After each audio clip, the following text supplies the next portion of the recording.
continue. Donc voilà, c'est pas fini. Là, on enchaîne directement avec les petits commentaires YouTube. On va discuter vite fait et après je m'arrêterai là. Et là, on va parler de pas mal de choses.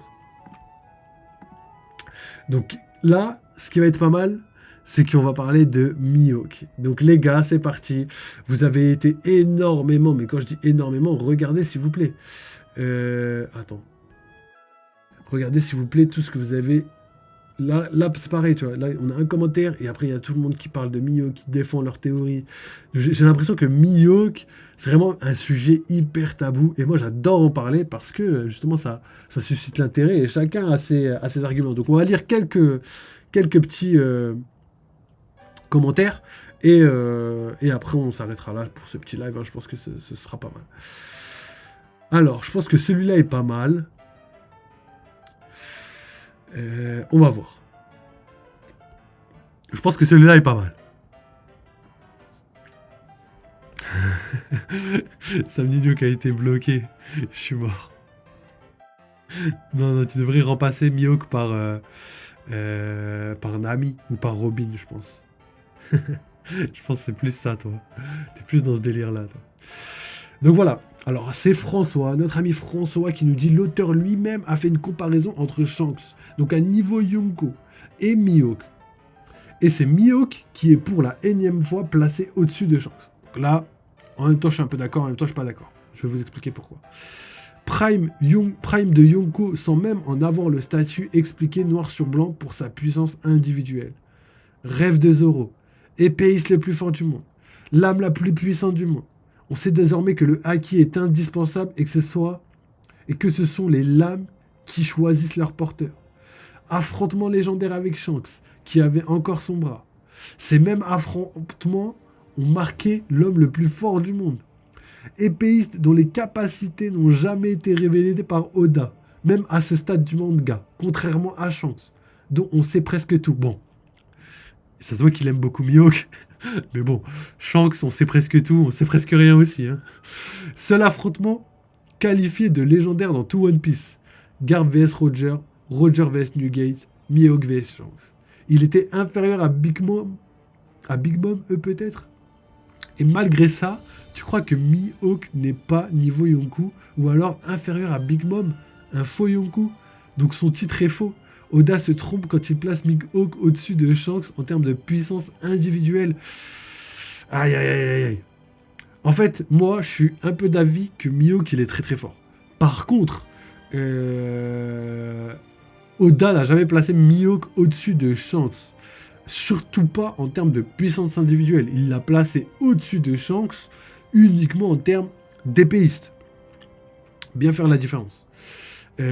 Laissons faire Oda. Mihawk est plus fort que Shanks et Zoro dépassera tous les épéistes avant même d'affronter Mihawk. Si Mihawk est autant détesté, c'est parce qu'il y a des influenceurs YouTube fanboys de Shanks et particulièrement malsains et ils ne veulent pas que quelqu'un soit plus fort que Shanks. Pourtant, c'est peine perdue depuis plus de 27 ans. Oda n'a jamais changé sa ligne d'écriture concernant Mihawk et l'évolution de Zoro. Donc voilà les gars, je vous ai lu le commentaire et là on va reprendre. Il y a beaucoup de réponses, donc on va pas rigoler. Au contraire, on va discuter de tout ça et on va révéler plutôt ce qui est vrai, avéré et ce qui est plutôt du domaine de la théorie. Donc l'auteur a lui-même fait une comparaison entre Shanks et Mihawk. Donc ça c'est totalement vrai. Cependant, il faut remettre les choses dans leur contexte. À l'époque, Shanks était plus à 1,5 milliard. Si je me trompe pas, parce que ça a été révélé pendant le film Red, que la prime de Shanks s'élevait à 1,5 milliard. À l'époque, oui, avant, si je me trompe pas, avant qu'il ne perde son bras. N'hésitez pas à me corriger, parce que là, j'ai un petit doute maintenant. Après tout ce qu'il a dit, là, j'ai des doutes maintenant. Et c'est Mihawk qui, pour la énième fois, est placé au-dessus de Shanks. Donc là aussi, c'est faux, parce que Mihawk est placé au-dessus de Shanks en tant qu'épéiste. Et il faut le prendre en compte, parce que Oda, dès les premiers chapitres, parle de pas confondre quelqu'un qui maîtrise l'art de l'épée et de quelqu'un qui utilise une épée. On a vu par exemple, j'aime bien prendre cet exemple parce que c'est marrant, quand Luffy utilise l'épée et qu'en fait il n'utilise pas le tranchant de l'épée mais qu'il met juste des patates avec une épée dans les mains, est-ce qu'on le considère comme un épéiste ? Non, parce que c'en est pas un. Et c'est pour ça qu'il y a bien quelqu'un qui maîtrise l'art de l'épée, ça a été dit plusieurs fois, il faut quand même faire le lien entre les deux. Là où je le rejoins, par contre, c'est comme je vous l'ai dit, je pense que Mihawk a quand même un très très bon level. Est-ce qu'il est plus fort que Shanks? Je sais pas. Est-ce qu'il rivalise avec Shanks? Je pense que oui. Je pense que oui. Aujourd'hui, je sais pas, mais il y a quelque chose qui me fait tilter, c'est que Mihawk, à chaque fois qu'il parle à Shanks, il lui dit ouais, mais vu ton état, ça sert à rien qu'on se batte, tu vois. En gros, vu que t'as perdu ton bras, ça sert à rien qu'on se batte. Donc, est-ce que c'est Oda qui le met en avant? Je sais pas. En tout cas, ce qui est sûr, c'est qu'à l'épée, épée contre épée, Mihawk gagne. Après, Shanks, peut-être qu'il gagne avec autre chose. Peut-être qu'il gagne avec autre chose, je sais pas quoi. Mais potentiellement qu'il utilise ses pieds, je sais pas, il met des coups de pied en même temps, il met des coups de sabre. Je sais pas si Zoro fait ça. Zoro n'a jamais fait ça, hein, pour moi, il utilise que les sabres, tu vois. Peut-être qu'il met des patates, peut-être qu'il utilise son Haki des rois de manière autre que juste avec sa lame, tu vois. Parce que revêtir le Haki des rois sur la lame, j'hésite en fait. Je sais pas trop encore, même si je pense plutôt sur le fait que revêtir le Haki des rois, c'est considéré comme épéiste. Si tu revêtis le Haki normal, je vois pas la différence. Je vois pas pourquoi ce serait une différence de revêtir le Haki des rois. Donc voilà. Après, peut-être que Shanks, il utilise le Haki des rois à distance, et peut-être que ça, c'est pas considéré comme être épéiste, mais après, Zoro fait exactement la même chose avec des lames d'air. Donc c'est pour ça que j'hésite beaucoup. Donc on va juste répondre au message, et après, je vous donnerai mon avis par rapport à tout ça. Pram de Yonkou, sans même en avoir le statut, expliqué noir sur blanc pour sa puissance individuelle. Ça, par contre, je pense pas que ce soit vrai. Il n'y a jamais eu de... Justement, en fait, si ça a été prouvé, je pense que personne ne douterait, il n'y aurait pas de débat, en fait. Si justement il y a un débat, c'est parce qu'on ne sait pas vraiment la puissance de Mihawk et non plus la puissance de Shanks. Tout ce qu'on sait, c'est que Shanks est d'un niveau colossal, ce qui est logique, et Mihawk est logiquement, en tout cas scénaristiquement, ce serait cohérent qu'il ait un niveau colossal qu'un niveau plutôt faible. Là, quand les gens disent que Zoro pourrait battre actuellement Mihawk, je trouve ça pas ouf. Ça voudrait dire qu'il aurait déjà atteint son objectif. Et ce serait un peu incohérent par rapport au développement de l'histoire. Donc à voir. Ensuite, le fait que ce soit le rêve de Zoro, oui, voilà, c'est ce que je disais. Du coup, pour moi, le rêve de Zoro, pour moi, c'est important. Donc forcément, il faut qu'il soit fort et qu'il arrive à contrer. Pour moi, on sait que Vista peut rivaliser, par exemple, avec Mihawk à l'épée, mais ça veut pas dire qu'il est plus fort que lui, tu vois. Comme Roger rivalisait avec Barbe Blanche, pourtant, ça veut pas dire qu'il est plus fort que lui, tu vois. Oubliez pas que Barbe Blanche, c'était quand même le second de l'équipage de Xebec, et Xebec était bien plus fort. Et Roger se battait avec Xebec, à armes égales, on va dire. Ou peut-être un petit peu moins fort, parce que les méchants, les shonen aiment bien mettre les méchants un petit peu au-dessus, histoire de faire augmenter le pouvoir du premier, du personnage principal. Donc voilà, ensuite on continue. Épéiste le plus fort du monde. Ça c'est vrai, et ça c'était avéré, donc c'est pas lui en plus qui s'est donné ce titre-là, c'est les gens qui lui ont donné ce titre. Donc après, est-ce qu'il est plus fort que par exemple que Venujiro? Je sais pas du tout. Mais après, Venujiro utilise pas que son épée, et je pense que son fruit du démon peut lui servir aussi. Je sais pas encore c'est quoi ses pouvoirs, mais je pense que son fruit du démon, pardon, peut lui servir. Ensuite, la lame la plus puissante du monde. Ça c'est vrai, une lame noire, et si c'est lui qui l'a rendue noire, gros les gars, ça c'est quelque chose qui appartient qu'à 2 personnages connus pour l'instant. Barbe Blanche, je sais pas s'il avait une lame noire en fin de carrière. Tu vois. À Marineford, je sais pas si elle était noire ou pas sa lame, mais pour l'instant, les seuls connus et avérés dans le manga, c'est premièrement Ryuma et deuxièmement Mihawk. Et ça, c'est des choses qui appartiennent vraiment à l'élite de l'élite des sabreurs. Donc après, je pense que c'est un peu comme Oden. Vous voyez Oden et sa lame là qui lui aspire le haki. Je pense que pour moi, il faut avoir un haki supérieur à ce que la lame peut engranger. Et tellement la lame elle a aspiré de haki, elle devient noire de manière définitive. Et ça, je pense que c'est possible. Mais pour ça, il faut vraiment avoir un haki suprême, vraiment suprême. Donc ça ne m'étonnerait pas que, par exemple, il faudrait, je sais pas, tenir une lame dans sa main et lui donner du haki pendant, je sais pas, 1 mois, ou peut-être plus, peut-être moins, j'en sais rien, mais pendant une durée tellement longtemps que du coup, ça la rend définitivement noire. Et Ryuma l'a fait, donc ça ne m'étonnerait même pas que ce soit quelque chose dans le genre. Ensuite, on a quoi? Épéiste dont les capacités n'ont jamais été révélés par Oda, même à ce stade du manga. Ça, c'est vrai, quand Oda révèle pas la puissance de quelqu'un, c'est qu'il est, il est très très fort. On l'a vu avec Shanks, on l'a vu avec Dragon, on l'a vu avec le Gorosei, on l'a vu avec Im-sama, on l'a même vu avec plein d'autres personnages. Et Mihawk, c'est vrai qu'il fait partie de ce type de personne, donc il y a moyen que ce soit, vrai. Il y a moyen que ça, ce soit pas mis au hasard et que c'est pour justifier justement la trop grande puissance de Mihawk. Et c'est vrai que Mihawk a attaqué Barbe Blanche, mais en fait, moi, tous ceux qui comparent Mihawk à Vista et qui disent que Mihawk a le level de Vista, mais gros, les gars, oui, un peu de sérieux. Ça veut dire Zoro, après Shabanji, il avait déjà réalisé son rêve. C'est incohérent. Surtout que Zoro, il a quitté Mihawk pour justement partir avec Luffy. Si Zoro avait quitté Mihawk, qui était déjà plus fort que lui, ce serait incohérent, tu vois.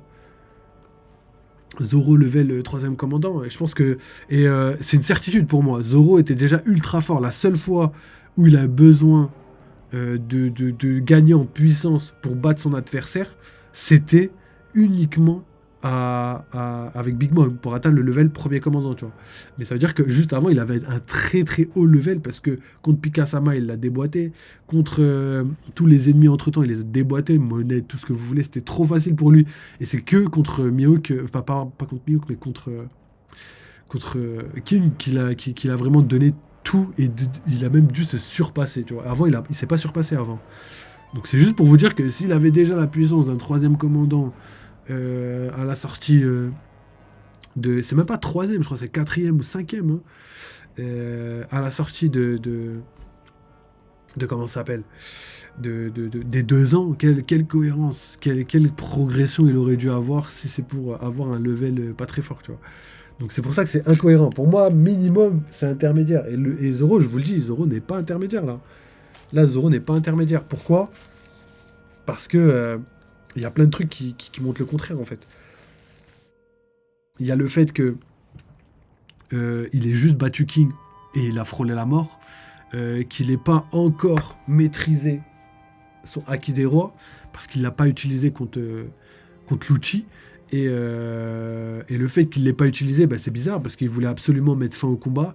Même Sanji lui a dit de mettre fin au combat. Et même quand il a battu Lucci, il l'a même pas mis KO 2 fois que Lucci ne tombe pas KO. C'est-à-dire que Luffy lui a cédé des coups, ça n'a pas mis KO Lucci, parce qu'on l'a vu dans l'épisode qui s'est relevé direct après. Il a quand même dit « Oh, je commence à perdre connaissance », mais 2 secondes après, il était debout, habillé, prêt à partir.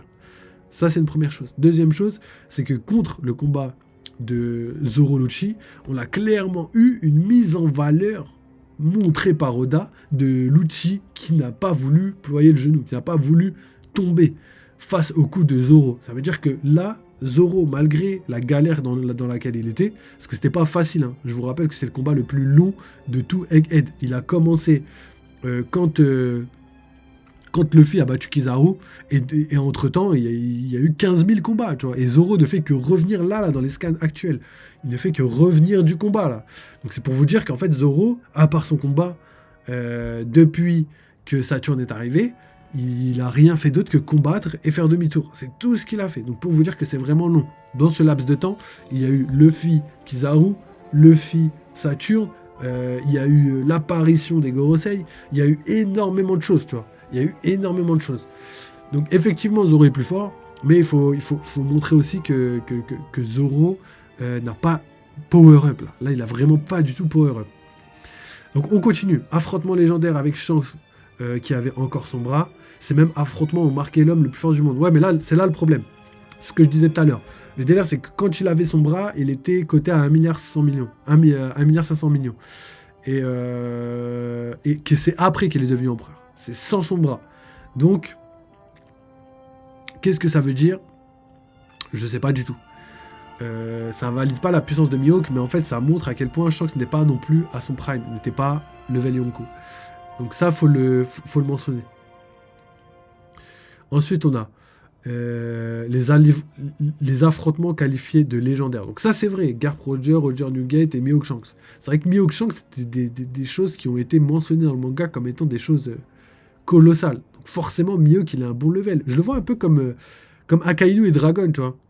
Pour moi, ils entretiennent un lien en mode quelqu'un est plus fort que l'autre, mais ils sont de la même génération et ils sont à peu près du même level à un certain moment de l'histoire, tu vois. Et, euh, et ça, je pense que c'est quelque chose de cohérent. Ils étaient inférieurs à Big Mom, peut-être eux. Donc ça, c'est pas bon pour moi comparer les combats et dire qu'ils sont légendaires, ça suffit pas. Donc dire que Mihawk est moins fort que Big Mom, c'est pas impossible, les gars, hein. C'est pas impossible, hein. Shanks c'est plus fort que Mihawk, ça pour moi c'est une certitude. Dire que Mihawk est plus fort que Shanks, c'est pas cohérent. Dire qu'ils sont égaux, c'est cohérent. Dire qu'il est plus fort, c'est pas cohérent. Dans le sens où sa prime serait plus forte, ou je sais pas, hein. Je sais pas. Je sais pas. Après, c'est peut-être des amis d'enfance qui se battent depuis, mais frère, le mettre plus fort, j'y crois pas en fait, c'est plus ça. Là, il n'y a pas vraiment d'argument concret, mais j'y crois pas au fait qu'il soit plus fort pour l'instant. Je peux changer d'avis, c'est pas impossible. Par contre, le mettre égaux, ça me dérange pas. Parce que c'est vrai que c'est l'épéiste le plus fort du monde. Donc ça ne m'étonnerait pas. Ça ne m'étonnerait pas qu'il soit level Yonkou, mais plus fort qu'un Yonkou. Enfin, moi, je préfère doser pour l'instant, tu vois. Je préfère doser. Comme on l'a dit, on a zéro information sur ces combats et tout. Donc tant que j'ai pas vu, on va attendre un petit peu. Parce qu'on n'a vraiment pas de combat concret, cohérent, tu vois. Mais à un moment donné, on va avoir des informations et là, on pourra jauger un petit peu. En tout cas, ce qui est sûr, c'est que pour moi, il n'est pas simplement intermédiaire parce que ce serait trop bas comme level. N'oubliez pas que, pas Mihawk, mais plutôt Rayleigh, on peut facilement le mettre comme Yonkou. Et si on arrive à le mettre comme Yonkou, pour moi, je pense sincèrement que c'est pas impossible que Zoro devienne Yonkou à la fin du manga. Et pour que Zoro devienne Yonkou, il faut qu'il batte un Yonkou. C'est comme ça qu'on valide un level. Et pour qu'il batte un Yonkou, soit ce sera Venujiro qui aura tué Mihawk parce que Mihawk est moins fort, ou soit c'est parce que Mihawk est, est au même level qu'un Yonkou, tout simplement. Par contre, dire qu'il est plus fort que Shanks, c'est dur. Je préfère dire égalité, tu vois. Parce que plus fort que Shanks, les gars, ouais, faut pas abuser. Même sa prime, elle vaut pas la prime de Shanks, alors que Shanks, c'est un gentil, frère. Donc je préfère me baser sur les informations qui ont été données. Je sais que la prime, c'est la dangerosité. Euh, mais Shanks n'est pas dangereux. Donc Shanks est venu voir le Gorosei discuter et tout. Donc ça veut dire qu'il n'est pas dangereux. C'est-à-dire que le Gorosei, même eux, ils considèrent que voilà, Shanks n'est pas non plus une menace directe, tu vois. Et je sais qu'il y a beaucoup de gens qui disaient ouais, mais non, Shanks, regarde, il aurait et c'est pour ça qu'il est fort, c'est parce que il arrive à discuter avec le Gorosei. C'est pas sa force qui fait qu'il peut discuter avec le Gorosei, c'est son statut, c'est le fait que ce soit un Figarland. Et pourquoi je dis ça? Parce que Shanks, il fait pas le poids face au Gorosei, les gars. Je veux dire, là, il y a 5 Gorosei, on a vu leur puissance, on a vu leur immortalité, on a vu leur pouvoir de Zoan mythique, on a vu leur acquis des rois, les gars. Donc 5 personnes comme ça face à Shanks, face à n'importe quel Yonkou, je suis même pas sûr que face à Roger ce soit possible, tu vois. Juste pour vous dire, les gars. Juste pour vous dire, ces 5 personnes-là, ensemble combattant une seule personne, je suis désolé, Shanks fait pas le poids. Shanks fait pas le poids. Et j'assume clairement. Si Luffy n'arrive pas à battre 2 Gorosei, Shanks peut pas en battre 5. Pour moi, c'est logique. Donc c'est pour ça que, niveau dangerosité, Shanks n'est pas dangereux.